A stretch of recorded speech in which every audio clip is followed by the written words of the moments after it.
انا حاسس بيكم ان انتوا زعلانين جدا عشان انا اختي بتبوسني ومهتميه بيا. اخويا بموت فيكي، روح قلبي. بعشق امك.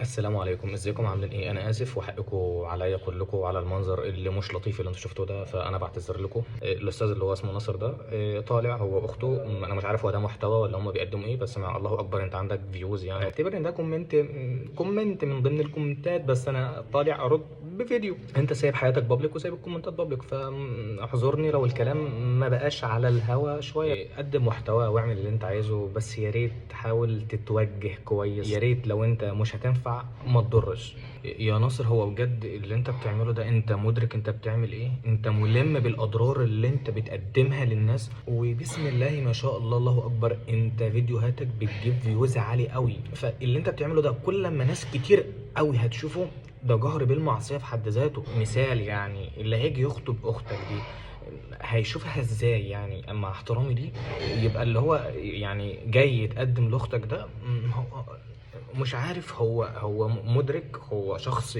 طبيعي ولا هو في دماغه حاجه؟ هي دي وجهه نظري. ان انت بتعمله ده طبعا لا يمت الى الرجوله بصله، يعني اللي انت بتعمله ده شذوذ. اللي انت بتعمله ده ما ينفعش يدخل اي بيت اي حد مسلم. ولو انت مسلم اللي انت بتعمله ده انت متقبله ازاي؟ امال لما انت تخطب وبتعمل مع اختك كده يعني هتعمل ايه مع خطيبتك؟ فيديوهاتك بتدخل كل البيوت، فيعني ممكن تصادف اخت تشوفها، اخت اي حد تاني، فالموضوع هيبقى مش لطيف.